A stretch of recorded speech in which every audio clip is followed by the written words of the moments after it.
It is my sincere hope that tonight we hear this story from these great Gedolim and we have a total rebrand, a reboot, an upheaval of the old ways and in with the new perspective on how a modern generation, us living in 2023, can fully maximize this potent, powerful, and auspicious month of Elul. That is very much right around the corner.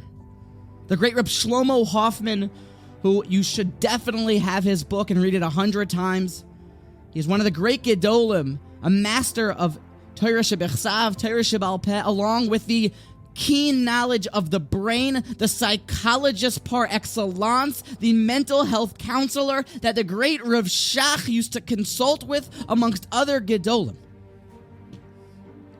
He knew how the brain works and how we can best maximize our need for balance, for peace, for tranquility, and yet to progress in our Avodas Hashem. And in Elul, he says that he learned what it's all about. He said he was walking through the hallway in his yeshiva when he was just a young chap, and he had a certain intensity about him.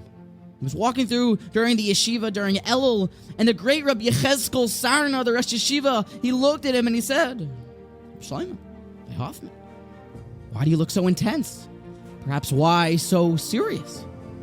And he said, well, it's Elul, Rebbe, and I'm doing tshuva. And the Rambam, he tells us that tshuva, shalema, real tshuva, is when even the Almighty can testify about you that you'll never return to that sin. That's tshuva. That's very hard. I'm trying to gather up the strength and the fear of what it is to be punished from the sin, so therefore I can change. Rabbi Yechezkal Sarna. This happened 1938. That long ago. I said, what? You're a machmir. We don't paskin like the Rambam. You hear that? We don't paskin like the Rambam. We paskin like Rebenu Yonah. And why are you taking the stringent approach? You know what tshuva is? You know what we're doing during Elul? Rabbi Yisrael Salanter explained Rebenu Yonah's approach. It means that Yom Kippur is machaper, it atones for the shavim, for the returners. And during Elul, we just become returners.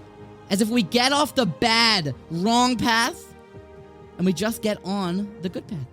But to actually get there, like the Rambam says, to actually finish tshuva, what type of foolishness do you think it is that right now you should just give up whatever sin that you're entrenched in? That you should all of a sudden flip your path and then become a total tzaddik overnight? What type of crazy Yetzer Hara-filled foolishness is that? No, but the avoda is, like Rebenu Yonah says, as if you're driving up, trying to get to Maine on Highway 95, an hour into your journey, you see a sign that you're only a couple hours from Miami, Florida. You realize that you've been going south this entire time. No. During Elul, you get off the highway. You just turn around and get on the highway, going back up to Maine.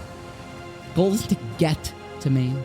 The goal isn't to return, to all the way be there at the full spot when total completion, but Elul's a time to become a shaver, about tshuva. So, the truth, the directness, Salanter says, just figure out which highways you're on that are the wrong ones, leading to the wrong places. And get on the highways that are going to the right places. And that's done with thought, introspection, and some charting. That is our avoda during Elul.